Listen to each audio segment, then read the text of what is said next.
So let's move on now. I hope I'm joined by Paul Polman, who is joining us virtually, I think, Paul, probably from across the river. Are you there?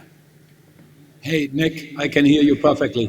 Good morning to Good. you. I can hear you. We can hear you. Your voice is in the tent, but I can't actually see you at the moment. So what we're going to do is, as time is short, Paul, let me ask you about your new push, particularly through your new book of Net Positive, How Courageous Companies Thrive by Giving More Than They Take. You co-wrote it with Andrew Winston. Help us understand, you and I have talked about this many times in the past few years, but whether you think the penny, the pound, the cent is dropping on this, or whether there's absolute resistance still from leadership. Over to you, Paul. Thank you, Nick. And I think it couldn't be a better time to bring this book out. What you have seen again in the panel discussion, which was amazingly fascinating, alluded to that as well. We have passed the point of the why, and many of the people are struggling with the how. If you look at Glasgow the first week, and I just left for a second, I have to be here in London right now, but it is absolutely a positive momentum that has been created, recognizing that the tougher things still have to come. I remember when COVID started only a year and a half ago, regretfully, people were very skeptical about climate change being relegated to a second level. Sustainability was off the agenda. Much of what we saw during the financial crisis as well. Well, the opposite is true. Fast forward 18 months, Nick, and you see now that we have moved from 20% of the countries to 90% of the countries making net zero commitments. We have half the money that is in the world making net zero commitments with the pledge on the Glasgow Financial Alliance. The race to zero that you alluded to, Nigel and Gonzalo, there are over 5,000 companies, and incredible partnerships are being formed across the whole spectrum, if you want to. And the society is moving. Solar and wind, this was 90% of new energy in the last 12, 24 months alone. So having said that, people are realizing that 1.5 degrees is still on the cards, that we need to go for that, which is positive, that we can only do that if we work together, that we don't have a choice. And now we need to build on this momentum. And the first time that I've been in a COP, and I've been to many COPs like you, Nick, that we really have bent the curve. And if you add up all these commitments, it really drops us to below the 2 degrees. Now, we're not stupid, we're not naive, we have been there before. There's an incredible amount of angst out there, incredible amount of anxiety. And now it's a matter of getting the transparency, the accountability, the responsibilities assigned to the right people to handle these undoubtedly tougher issues of implementation. But I have to say, most of the skeptics that are trying to dominate the newspapers of the 100 billion will not be there. Countries won't agree. Not many people are attending. I mean, all these numbers and all these things that we're seeing would point at a different direction. So we're at the point now that I don't think we should have time anymore for the greenwashers or the cynics or the laggers amongst us, but we should just keep going, and that keep going needs to be accelerated. Even with the pledges that are made, with the things that are done, we need to go into overdrive with a factor of 4, 5, or 6. And that is where all the energy needs to go. So the book is there to help. It's a how book. It's trying to create a movement. It asks a simple question, Nick, how companies can profit from solving the world's problems, not creating the world's problems. Is the world better off because your company is in it or not?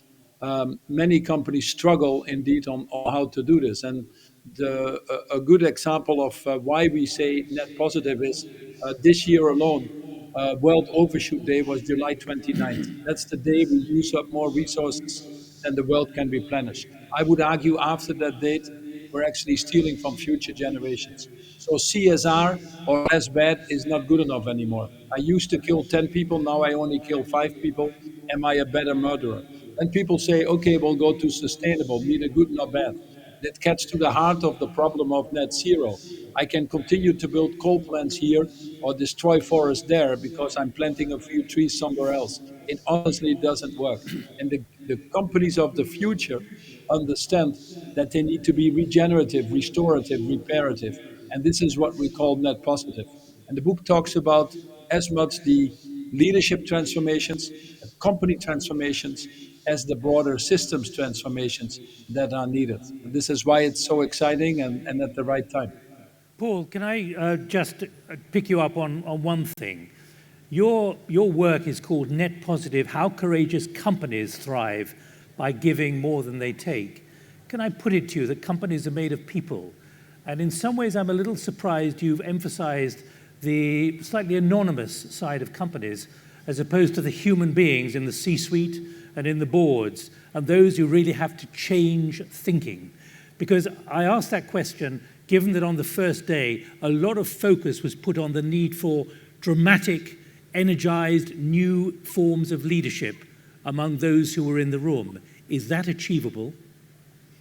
Well, totally, Nick, and your point is very valid. Ultimately, we want the private sector to assume more responsibility and move and have that critical mass to get us to these targets. But if you open the book and you read it, you can see that the first part is really what we say is that you cannot get the business transformation or the systems transformation if you don't have the individual transformation. And it's absolutely important that we get the right leadership. And the word courage in this book actually applies to the individual leadership. You cannot have a sustainable company if people are not sustainable. You cannot have a purposeful driven company if people don't have their own purpose. And the first question we ask in the first chapter, right from the start, is do you care?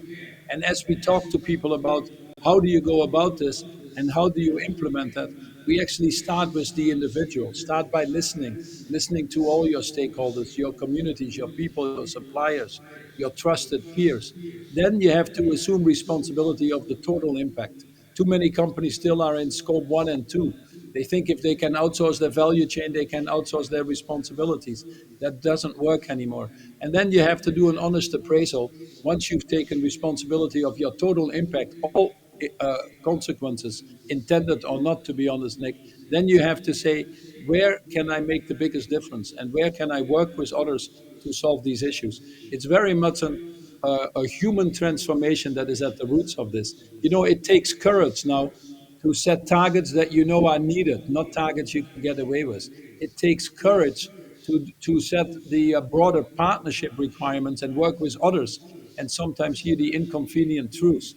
It takes courage to take responsibility of your total impact in society. Many of the companies that we see being called out by the media and some of the tech companies more in the news lately than others is because they refuse to take responsibility of some of the unintended consequences, perhaps, of their business models, be it hate speech or undermining democracy, or be it getting children addicted to the media. These are the type of things that companies need to get into. And then last but not least, Nick, we have a big chapter called Elephants in the Room. It is about consistency. This is hard, but you have to be consistent. You cannot be, on the one hand, advocating incredibly important climate mitigation plans and then financing your trade association to do exactly the opposite. That's what we see in the US. How do you treat tax? How do you treat corruption, CEO salaries, money in politics? These are all the tough issues that need to be handled. And net positive companies increasingly understand what it takes, but also how to be part of that transformation. Paul, can I just finally ask you, I mean, in the end, is the current cohort of leaderships, and it's a dreadful generalization I'm making here, but is the current cohort of leadership, which essentially has got to its jobs through and has been appointed by the system which is in place at the moment, in your view, are they able to adapt? Now you're no longer in charge of Unilever, you left almost 3 years ago, you're running your own institution. Imagine, are you seeing a new form of leadership emerging within the frameworks which exist already, or do frameworks have to change dramatically as well as the leaders? Oh, I think both are, Nick, and that's what we are advocating in the book as well. And starting with the leadership transformation is probably the most important. But what has drastically changed, and I talk every day to multiple CEOs, was imagine we have the broader coalitions with CEOs. But what has changed is that the cost of not acting is actually becoming higher than the cost of acting. We've seen with COVID, where we've put 17 trillion into Europe and the US basically to save lives and livelihoods, and that story isn't finished. The IMF estimates that we've lost 27 trillion in the global economy. And that number compares to the 3 to 5 trillion we need to invest every year to avoid these issues in the first place. So businesses are the first ones that see the cost of climate change coming into their businesses right now. They also feel the pressure of the financial market. We should, although they are not driven by morality as often as I would like to, but they're clearly seeing the enormous opportunities that are there. It's not anymore about risk mitigation. And that's why you see the money starting to flow, and the CEOs feel that. And then the third element is really from their own employees, I would argue, market signals, and perhaps their own children. So the awareness of what needs to happen is enormous. And I think I haven't met any CEO yet who actively wants to be part of that journey, bar a few exceptions. But these exceptions are increasingly being called out, and they're heading to the graveyard of dinosaurs. But CEOs increasingly want to work together, looking at these broader issues that need to be tackled. And that's not only transforming their own companies, it is actually moving the pre-competitive space, as you've seen with enormous partnerships that we've launched in Glasgow, with the Race to Zero Breakthrough, Race to Resilience, and many of the other ones, where CEOs are saying, hey, we're not going to compete anymore on the future of humanity. We're going to figure out ways to work together and solve this issue, because we only have one opportunity, and that opportunity is now. And we don't want to disappoint, the young, which are out there by the millions, may I say, but also our future generations. Paul, thank you very much indeed. You're talking to a tent across the river from the main gathering of COP26, but very grateful that you've made time this morning to talk to us, particularly to energize the tent here and also up to 40,000 around the world looking at this virtually. Good to see you. Bye-bye. Thank you, Nick, and hope to see you soon in person again. Thank you. We're continuing to drive the time, unfortunately, and I'm going to introduce you to my colleague, Maithri, who is going to take over, along with Mark, who's going to be another part of the establishment here. Maithri, what are you going to be doing now? We're going to be talking about exactly what Paul just brought up. How do we transition? The transition stage will see how we can become a net zero economy, look at the solutions, look at the innovations, and be constructive in this tent about how we can move this conversation forward. We'll start that in a couple of minutes. Brilliant. We'll take a little break now, and we will start up in just a few minutes.